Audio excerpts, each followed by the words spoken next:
Sebuah kisah terbaik anak bangsa Indonesia bertutur tentang perjalanan kehidupan anak manusia di zaman kerajaan Tanah Jawa melalui sentuhan sejarah dan fiksi yang nyaris sempurna.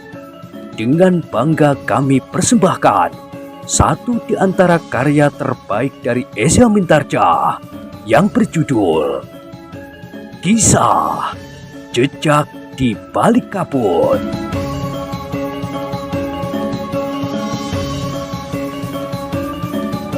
Pada kesempatan yang sangat baik ini, kita masuk pada episode yang ke-201. Selamat menikmati.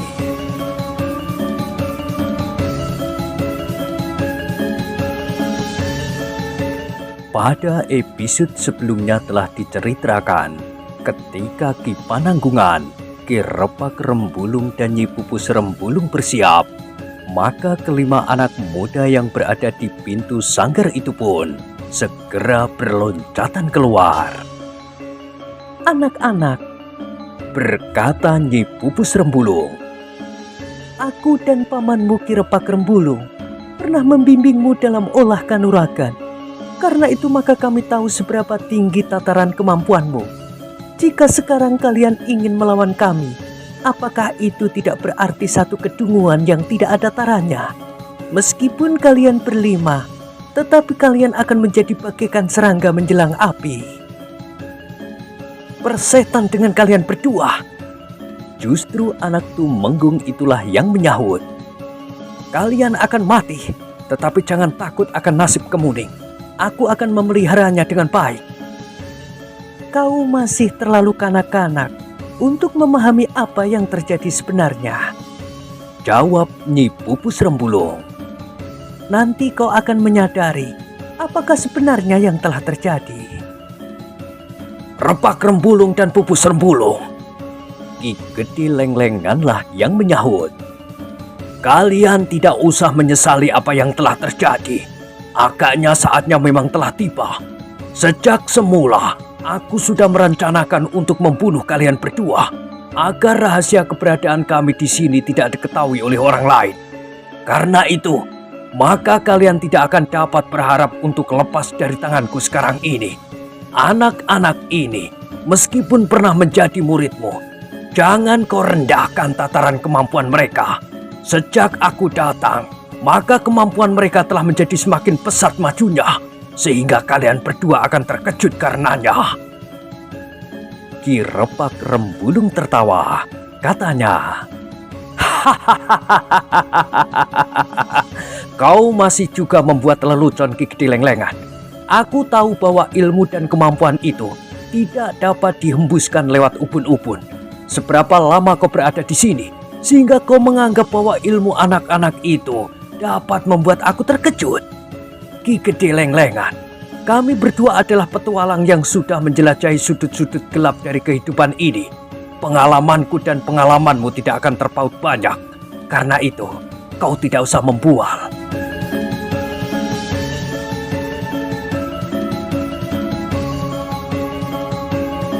"Guru," berkata anak muda yang disebut anak Tumenggung itu, "Beri aku kesempatan. Aku akan menunjukkan kemampuanku. Aku akan membunuh salah seorang dari mereka." "Kau benar-benar tidak berjantung, anak muda. Kau akan membunuh kami. Sementara itu kau ingin mendapatkan anak kami." "Ya, aku memang ingin mendapatkan Kemuning. Kemuning pun sudah menyatakan kesediaannya untuk mengabdi kepadaku." "Mengabdi?" bertanya Nyi Pupus Rembulung.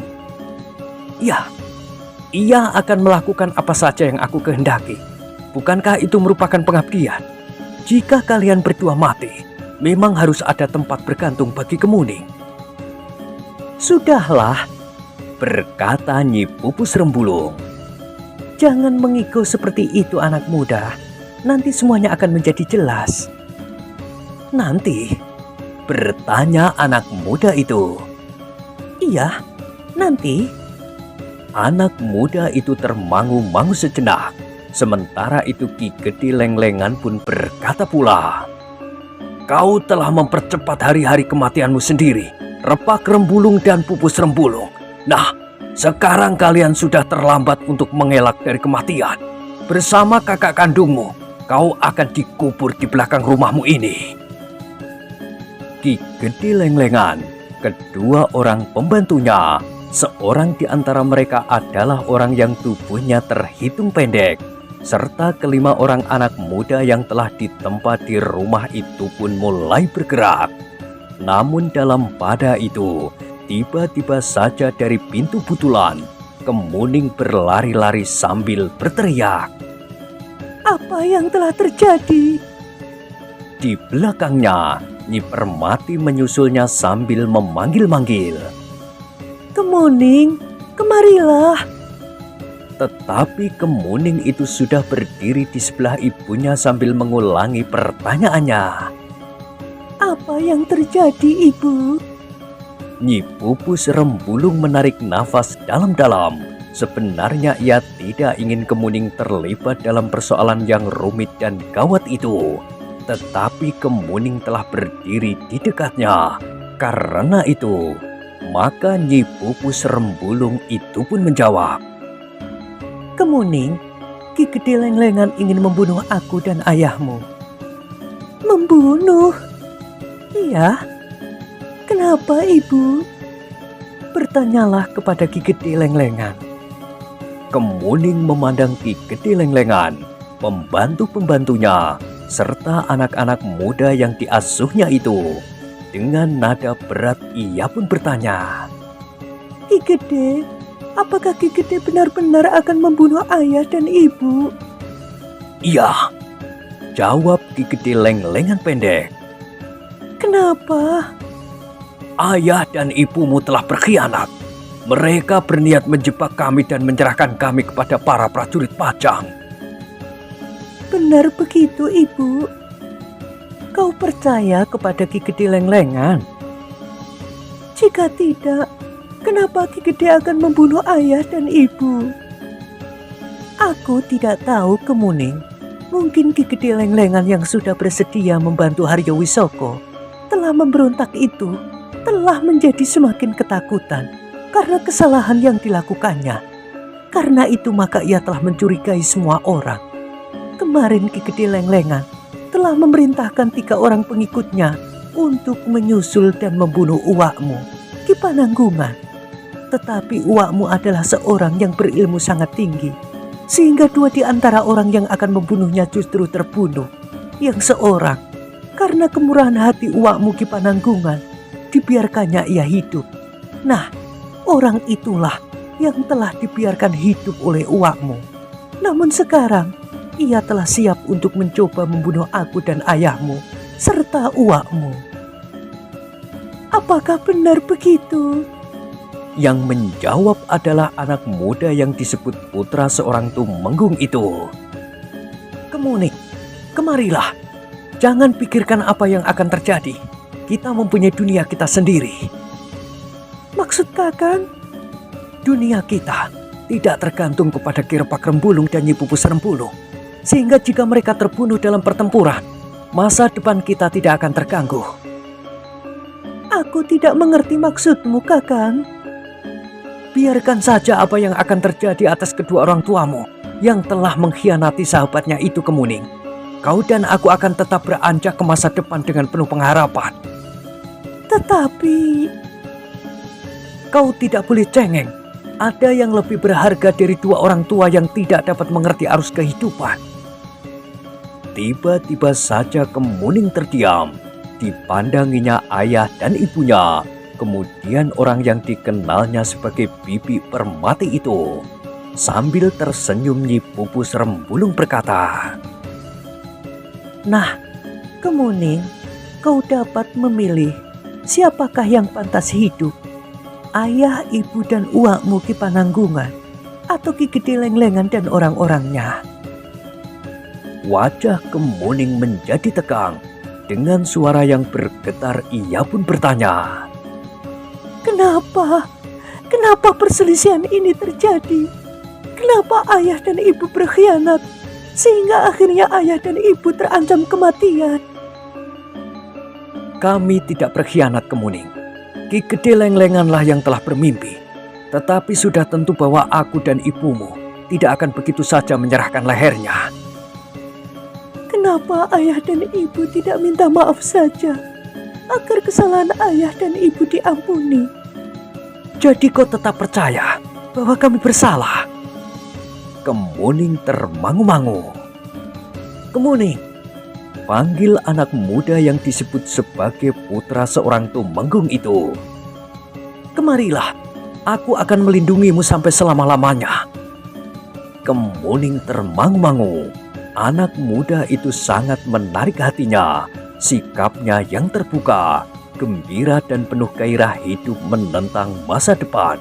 Ketika ia memandang mata anak muda itu, rasa-rasanya sebuah tarikan yang kuat telah menghisapnya, sehingga di luar sadarnya Kemuning itu mulai bergeser.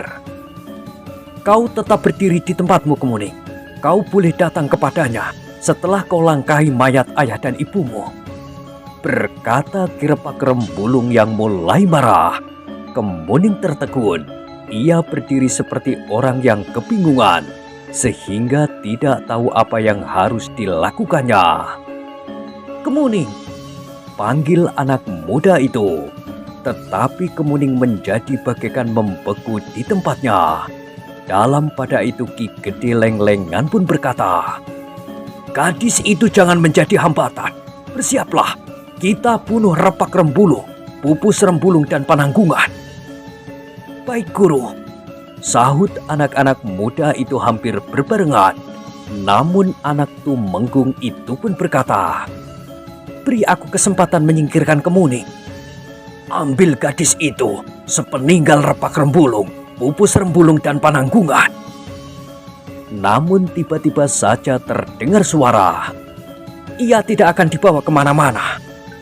Semua orang berpaling ke arah suara itu. Dua orang anak muda muncul dari samping sanggar pula.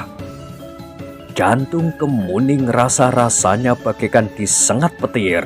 Anak-anak muda ini adalah Wijang dan Paksi Pamekas. Tiba-tiba tubuh Kemuning bergetar. Gadis itu merasa tidak sanggup bertemu lagi dengan anak muda yang telah membebaskannya dari tangan bahu Langlang itu. Kemuning yang gemetar itu merasa didekap seseorang dari belakang. Ternyata adalah bibinya, Nyi Permati. Mereka memang berada di sini, Kemuning. Kau tidak usah terkejut. Jantung Kemuning berdentang semakin keras. Ia semakin tidak tahu apa yang harus dikerjakannya.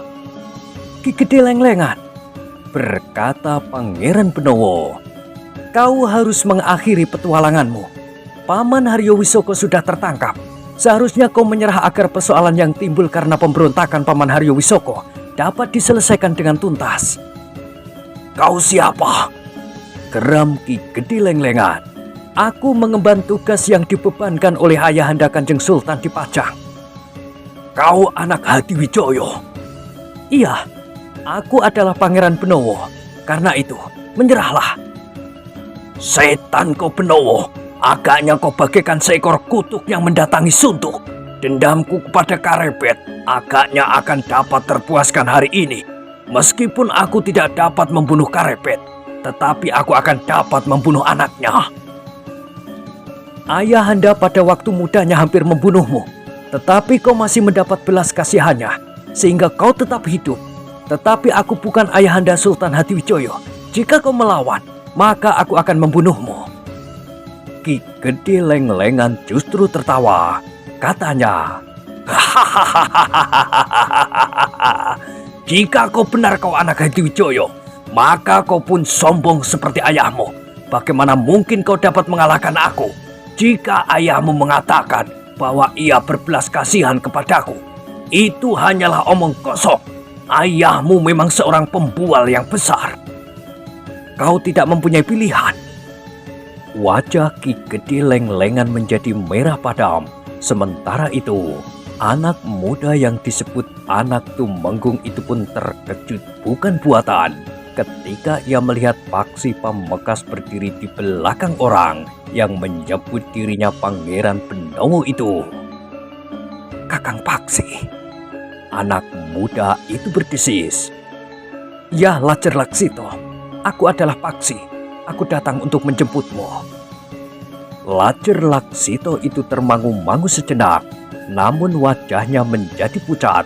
Keringatnya segera membasahi keningnya. Siapa anak itu? Bertanya Ki Gede Lenglengan. Aku adalah kakaknya, namaku Paksi.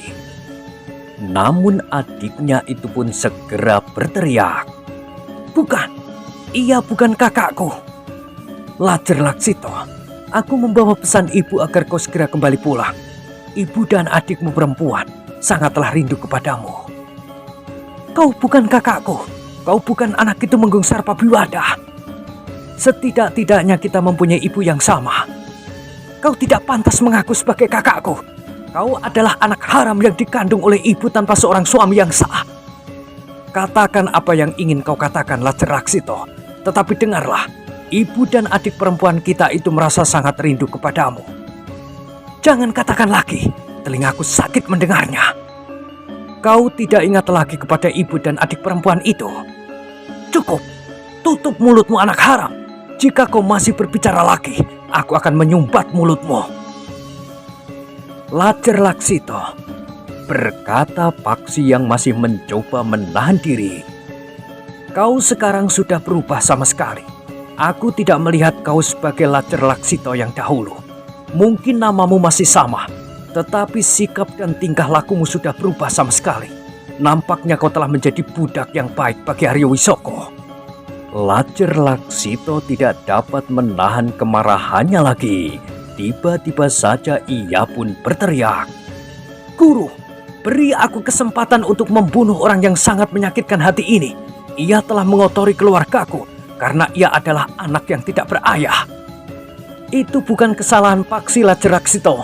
Ia tidak minta dilahirkan dalam keadaannya itu, berkata Pangeran Benowo. Kau tidak usah ikut campur.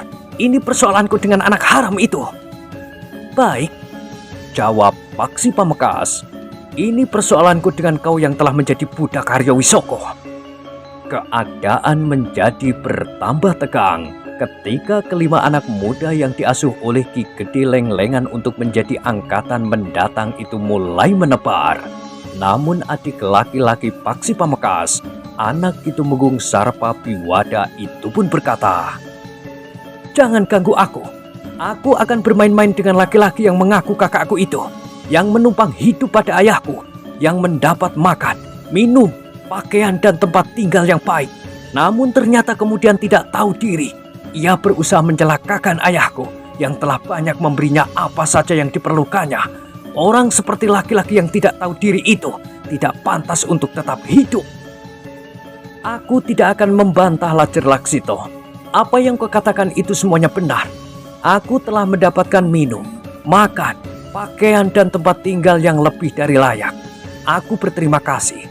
Untuk menyatakan terima kasihku itu, maka aku seakan-akan telah menjelajahi desa, menghitung pintu untuk menemukanmu. Aku sadar bahwa kau akan bersikap seperti ini. Tetapi aku sudah bertekad untuk membawamu pulang, membawamu kepada ibu dan adik perempuanmu, apapun sikapmu. Setan kau mencoba untuk mengungkit perasaanku agar aku bersikap lebih lunak kepadamu. Tidak, Kisanak, aku akan membunuhmu. Ayah juga sudah berpesan kepadaku agar aku membunuhmu. Dahulu aku kagum akan ilmumu, tetapi sekarang setelah aku menyadap ilmu dari guruku, Ki Gede Lenglengan, maka ilmumu itu tidak akan berarti apa-apa bagiku. Baik, Lajar Laksito, jika kau berkeras untuk membuat perbandingan ilmu, aku tidak berkeberatan. Bagus, bersiaplah. Jika kau akan benar-benar bertempur seorang melawan seorang, marilah kita mengambil tempat terpisah dari mereka yang akan bertempur dalam kelompok.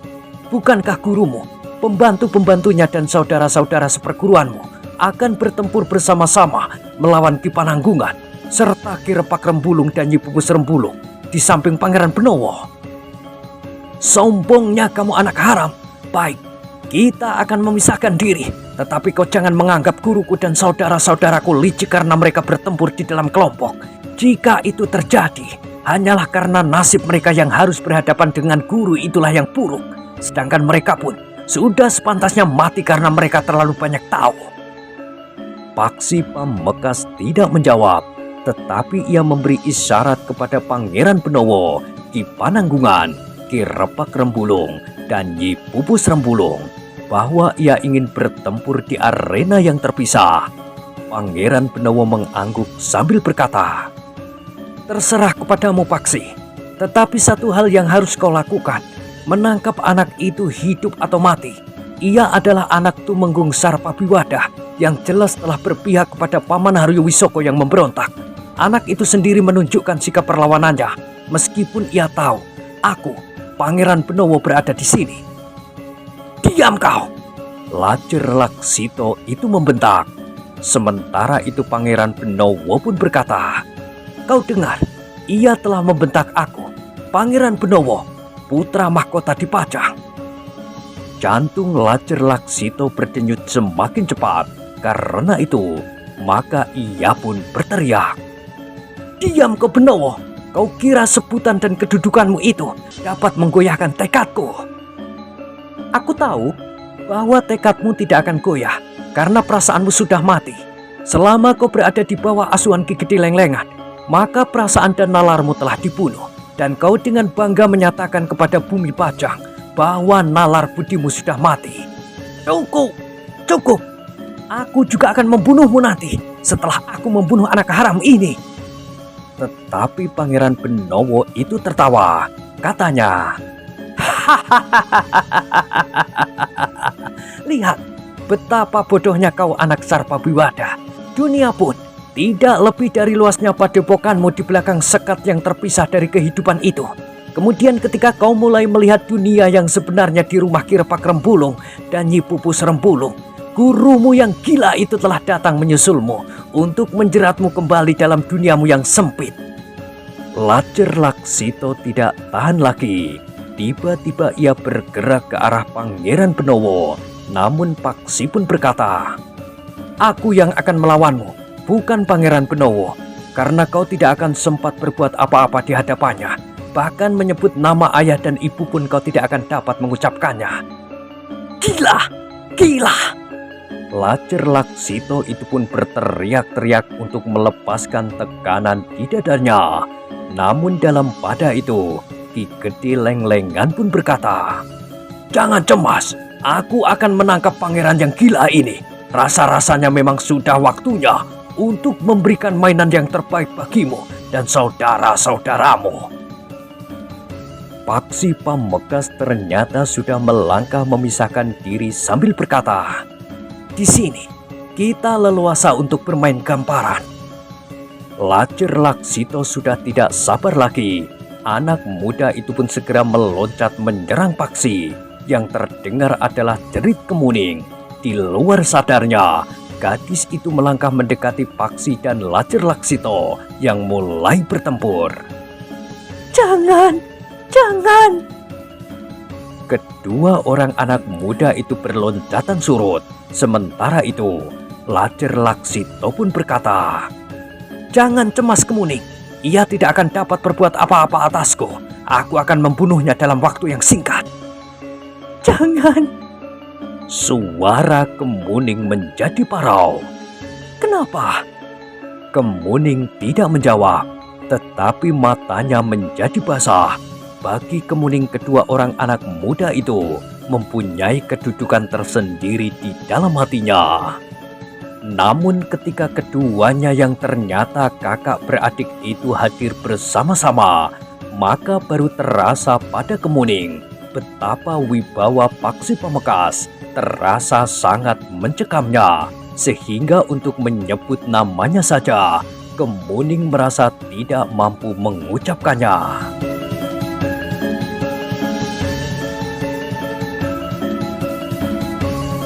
"Jangan cemas Kemuning, aku tidak akan apa-apa.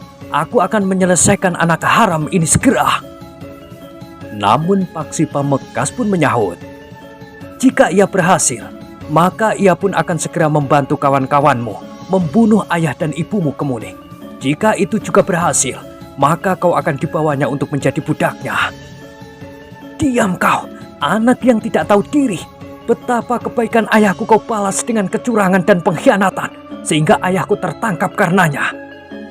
Tidak hanya ayahmu, sekarang kau dan Lenglengan akan ditangkap hidup atau mati. Lacer Laksito tidak menunggu lagi. Dengan cepat ia pun meloncat menyerang Paksi Pamekasan. Ia tidak lagi bertempur dengan tangan telanjang karena Paksi menggenggam tongkatnya. Ketika sebilah pedang ditarik dari sarungnya, maka pantulan cahaya matahari nampak berkilat-kilat menyilaukan mata. Keduanya pun segera terlibat ke dalam pertempuran yang sengit. Dendam dan kebencian Lacer Laksito telah membakar ubun-ubunnya. Karena itu, maka pedangnya pun segera menggelepar, menyerang dari segala arah. Sekali-sekali pedang di tangan Lacer Laksito itu terayun mendatar, kemudian menebas ke arah dada, bahkan terjulur lurus menikam ke arah jantung. Namun Paksi Pamekasan masih tetap mampu mengelakkannya.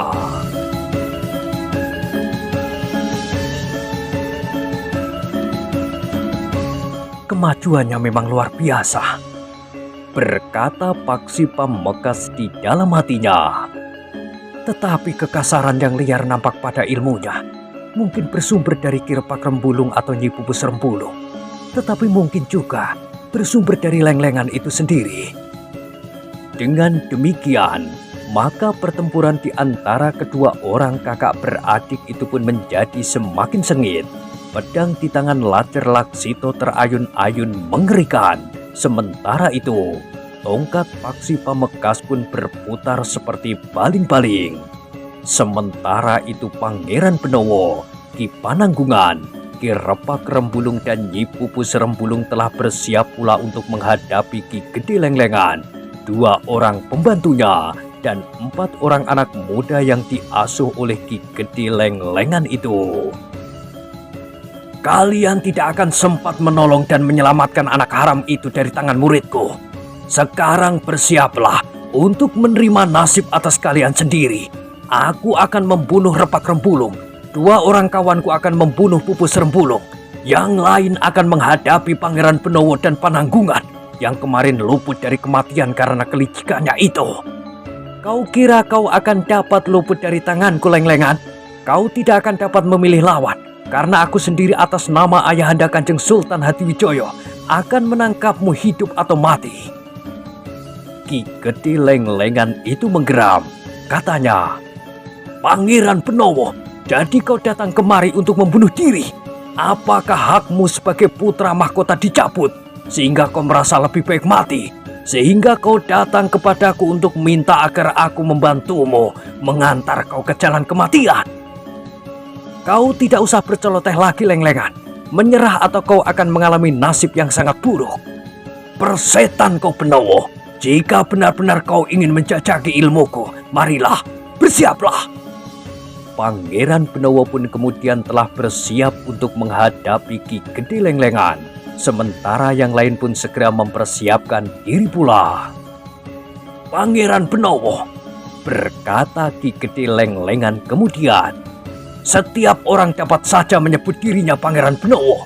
Tetapi sebelum kau mati, aku ingin meyakinkan apakah kau benar Pangeran Benowo. Pangeran Benowo itu tidak menjawab. Tetapi Pangeran Benowo itu pun segera mengeluarkan cincin kerajaan yang pernah diperbincangkan oleh banyak orang, terutama mereka dari dunia yang gelap. Sambil mengenakan cincin itu, Pangeran Benowo pun berkata, "Nah, kau kenal cincin ini? Atau setidak-tidaknya kau pernah mendengar orang menyebut cincin kerajaan ini?" Bukan hanya jantung Ki Gede Lenglengan yang berdebaran, tetapi jantung Ki Repak Rembulung dan Nyi Pupus Rembulung pun bergetar pula. Mereka termasuk di antara orang-orang yang memburu cincin itu, dan yang ternyata memang ada di tangan Pangeran Benowo.